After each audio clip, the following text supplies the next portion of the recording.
Kyle, you played in your last collegiate game, but it was outside the orange and garnet uniform. Tell us a little bit about what you did last weekend. Well, last weekend I got to play in a Division III All-Star game. It was a North-South All-Star game, and it was one of those things. It was a great experience, and it allowed me the opportunity to play with some people all over the country, from Maine all the way over to Wisconsin and all the way over to Texas. And it was just a great opportunity to get to practice and see how other coaches coach as well, but also to just be able to be around the camaraderie of all those other players. It was really good.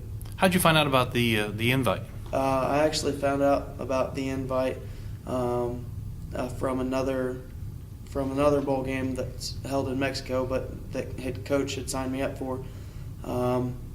But I found out the invite and got invited by Peter St. Lawrence, who is the head of the commission to find the players for that, and talked with him and got the information in the mail. And once I got that, it was one of those things where I just felt like that was something I would really enjoy. How many days were you in Salem, Virginia? I was in Salem, Virginia I got in on Wednesday, and we had 2 practices on Thursday and then 2 on Friday, and then we had the game on Saturday.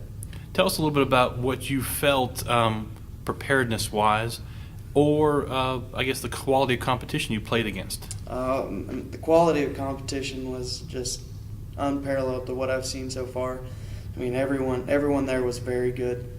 It was one of those things where it was just an honor to be able to get to be there and to be able to play, especially with all those guys, and getting to see the camaraderie and knowing that you've played against some of those guys before, and knowing that they were really good on the teams that they were on. But even the guys I hadn't played against, just knowing that they were the best of the best that came from Division III was just really exciting and a really exciting experience. And they were definitely all very good.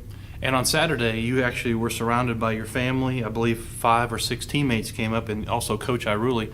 Tell me how that felt to sort of have your fan base there. I mean, it was great. I know that some of the other players weren't able to have that, and that's something I just feel incredibly blessed for. The fact that Coach Iruli would be up there was great, and just showing support for me is just really the way it's been the past 4 years. Him just as a coach, just showing that he's going to be behind and support his players, but also having my family there was critical, because my family means so much to me.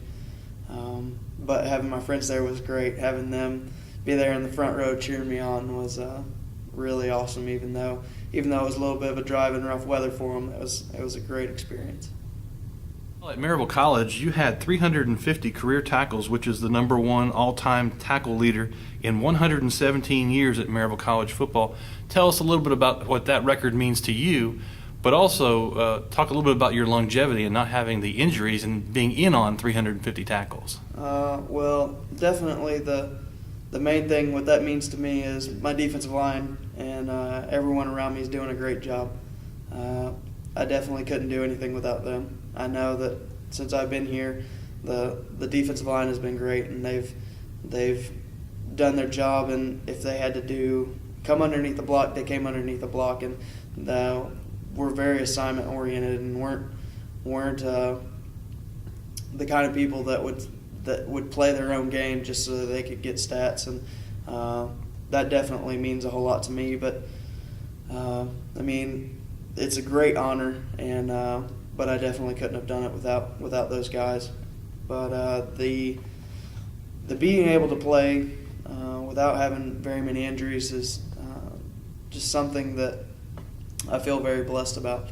I've never had a really serious injury where I've ever had to have extensive rehab and come back, and I just feel very blessed. And I know somebody upstairs is watching over me, and I'm so thankful for that. But the ability to play this game is just something that is really hard for me to even explain. Just being able to play this game and stay injury-free is just a great. That middle linebacker, let me give you some numbers. You were a 3-time USA South linebacker. 2008 USA South Defensive Player of the Year. Tell me a little bit about your 4 years of experience being a Fighting Scot.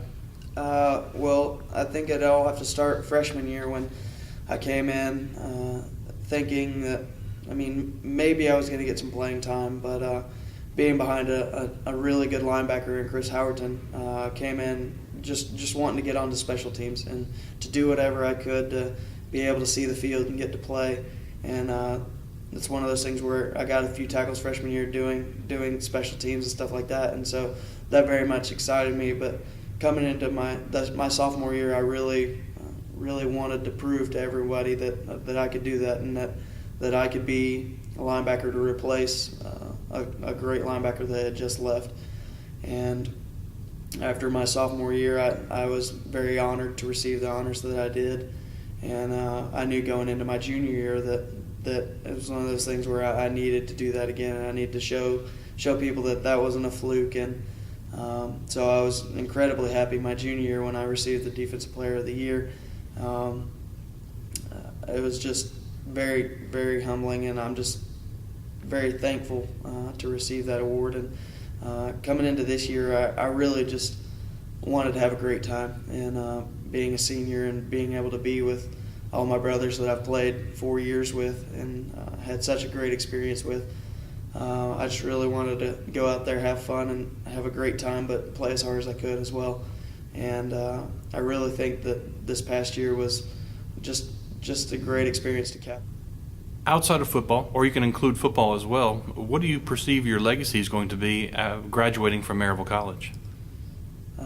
What I would have to see for perceived as my legacy is, first, I really do hope that it's one of those things where my teachers remember me, and the fact that they think, well, he was a very good student and he did what he needed to do.